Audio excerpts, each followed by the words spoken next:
মধ্যপ্রাচ্যের রণক্ষেত্রে উত্তেজনা কমছেই না। যুদ্ধের সমাপ্তি কবে হবে তা যুক্তরাষ্ট্র নয়, বরং ইরানের সশস্ত্র বাহিনী নির্ধারণ করবে, এমনই এক বিস্ফোরক ঘোষণা দিয়েছে ইরানের বিপ্লবী গার্ড IRGC।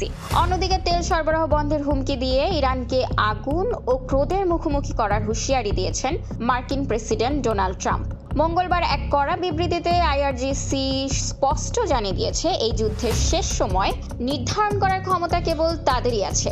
মার্কিন প্রেসিডেন্ট ডোনাল্ড ট্রাম্প যখন দ্রুত যুদ্ধ শেষের বার্তা দিচ্ছেন, ঠিক তখনই তেহরানের পক্ষ থেকে এলো এই শক্ত জবাব। IRGC দাবি করেছে, অঞ্চলের ভবিষ্যৎ পরিস্থিতি এখন তাদের নিয়ন্ত্রণে এবং মার্কিন বাহিনী এই সংঘাত থামানোর ক্ষমতা রাখে না। সম্প্রতি মার্কিন প্রেসিডেন্ট ডোনাল্ড ট্রাম্প মধ্যপ্রাচ্যের যুদ্ধ শিগগিরই শেষ হওয়ার যে পূর্বাভাস দিয়েছিলেন, তারই কড়া জবাব হিসেবে তেহরানের পক্ষ থেকে এই মন্তব্য এলো।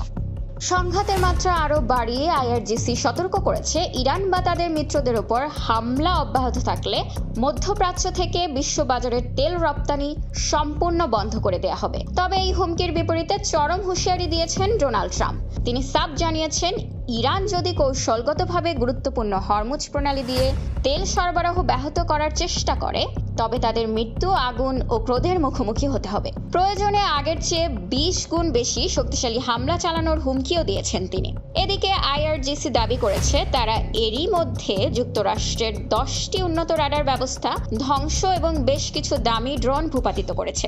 ট্রাম্প জনমত বিভ্রান্ত করতে ইরানের সামরিক শক্তি নিয়ে মিথ্যা তথ্য দিচ্ছেন বলেও অভিযোগ করেছে তেহরান। দুই পক্ষের এমন অনড় অবস্থানে পুরো বিশ্ব এখন এক ভয়াবহ যুদ্ধের আশঙ্কায় থমকে গেছে। খোলা কাগজ, ঢাকা।